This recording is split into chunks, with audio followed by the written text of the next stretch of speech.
It says that we have comprehensive healthcare services. I challenge these members of parliament, these ones here, who are paid by taxpayers' money. These ones who, if they get a cough, they are sent to South Africa for a cold.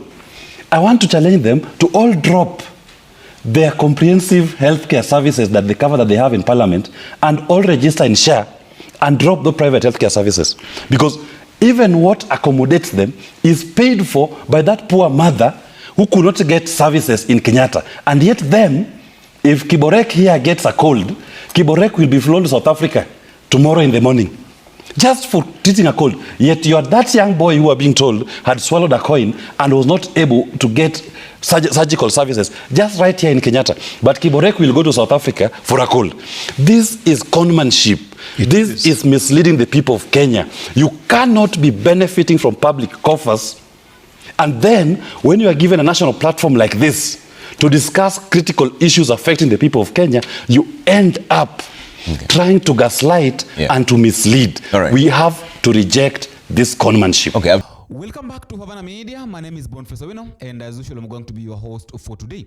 Now, let me start by saying this, that, you can try as much as you can or as much as you want to defend a certain regime, but you cannot do a PR for a poor leadership. Poor leadership can never be defended, cannot be defended, and will never be defended. No matter how smart you are, no matter how you want to defend it, it can never be defended. Why am I saying this? I'm saying this because I've listened to Deborah, Honorable Deborah, that is the CS of Health. Yesterday, we all know what conspired, what happened at the Ministry of Health at Kenyatta National Hospital, and I want us to listen to this woman, the way she was really crying. She was really bitter. The way SHA is not working, and the people have insisted that they have to register to SHA. They have to do everything possible so that SHA can. I want us to listen to this. Please leave me alone for 2 minutes. Let me cry with this mother.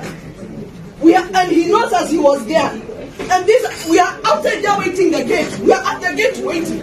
20 patients. We have walked all the way from Kenyatta Hospital, coming here for treatment.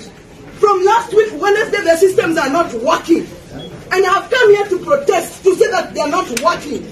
There are patients in the ward who have been discharged, and they have not been treated.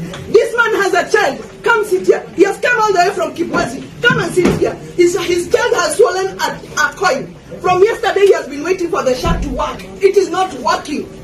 We have, ladies, please, if you want, you can come and join us down there. We have patients who are sitting out there waiting for that SHA, and it is not working. They are not approving. We have walked all the way to NHIF. We have been told that they are unable to access the portal. We have been in Kenyatta waiting for that portal to open, and it is not opening, it is not working. Please be aware, it is not working.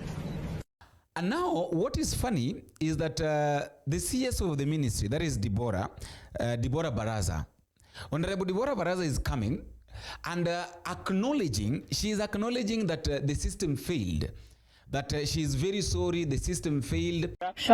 And we acknowledge, yes, there was a system interruption, which is common with any system, as we can see, not only in Kenya, but globally. And so, having identified the system interruption, we've been able to first visit the labor ward as well as the maternity area. We have also seen the billing and discharge area in this facility. And we are happy to report that the system is up and running following great work. There was tireless and endless work among the technical team. I had instructed them to look at interventions to ensure that we don't have any kind of system interruption, have an alternative in case it do so happens. And now I've been asking myself this, that, okay, the system failed. You are acknowledging that the system failed, and you are even saying that it is not the first time that the system is failing. A lot of systems have been failing. Now, why is it that the system of health, the system of SHA is failing? What if, the question is, what if now someone was in the operation room? How many lives have been lost? We have a lot of people, by the way, who have lost their lives. Simply because of such negligence, such kind of things, that we cannot serve you, we cannot help you before you register to SHA. We cannot take care of you. We cannot even treat you before you register to SHA. And then we end up people losing their lives. But now these are the things that these people don't see. They only see the good part of it when now people pay.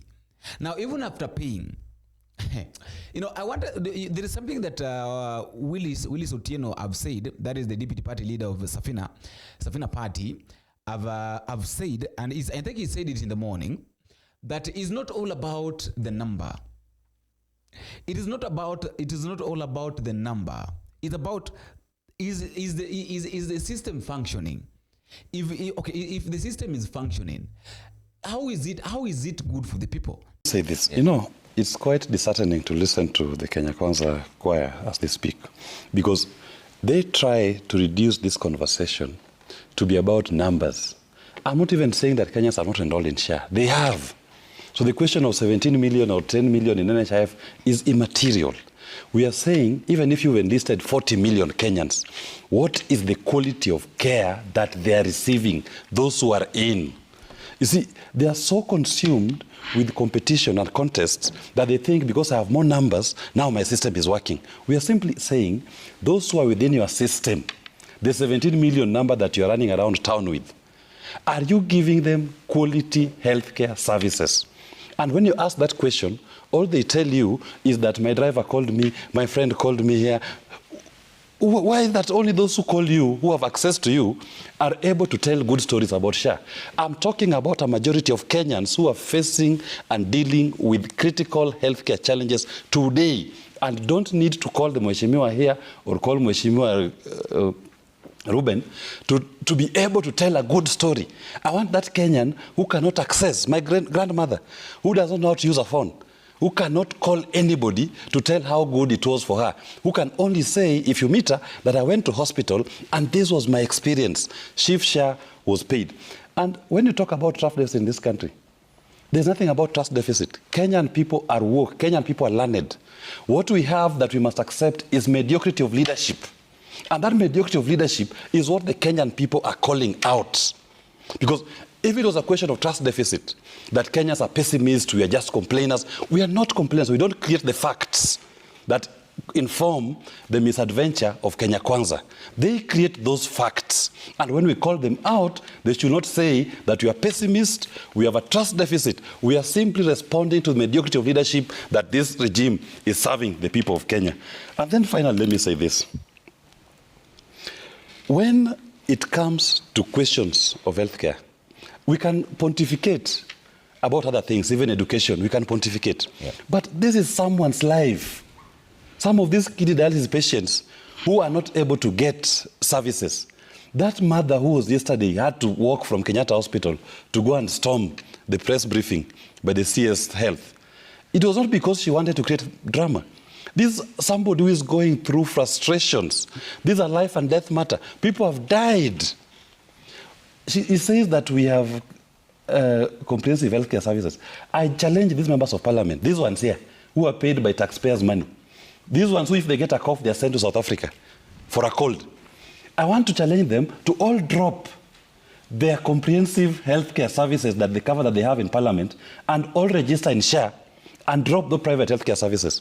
Because even what accommodates them is paid for by that poor mother who could not get services in Kenyatta. And yet them, if Kiborek here gets a cold, Kiborek will be flown to South Africa tomorrow in the morning, just for treating a cold. Yet you are that young boy who are being told had swallowed a coin and was not able to get surgical services, just right here in Kenyatta. But Kiborek will go to South Africa for a cold.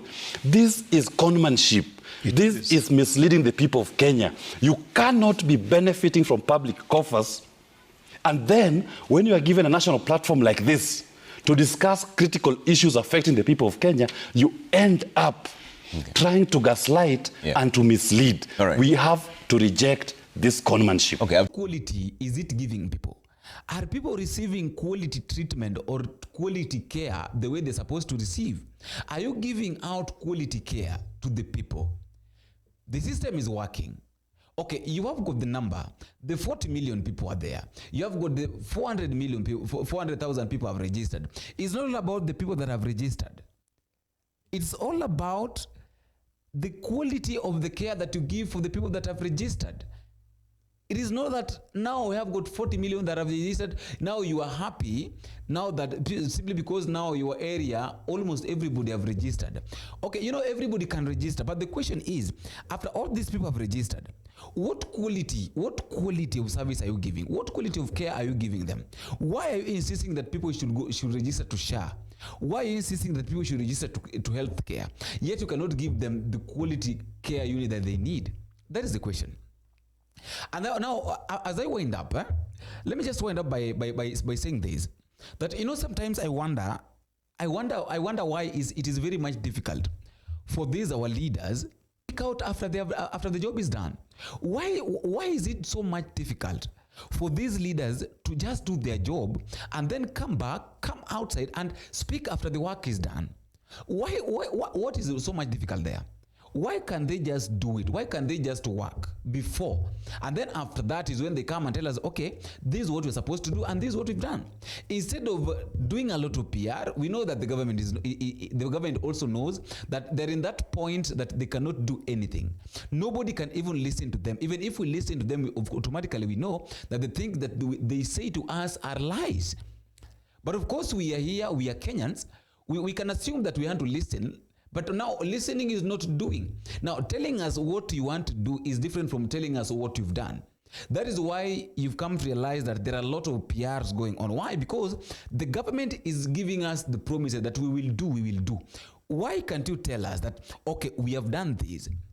But then, to be sincere with you, and okay, everybody knows that when you try to look at the last year, 2024, what is it that the government has done? That now we can say that this is the project that the government has done in 2024. It was successful and it was done and dusted. And now the government is now focusing on doing this other project. What is it? If there is any project that you know of, please let me know at the comment section. After all, guys, that is just my thought, and that is all I have for today. Let me also know what you think at the comment section. But just a reminder, if you have been thinking for the first time, don't forget to take a minute, click the subscribe button. You can also like, share, and drop your comment at the comment section. Tell me what you think and where you're watching this video from. Until we meet again in the next video, if it's possible, I have been your host, Boniface Otieno. Bye-bye.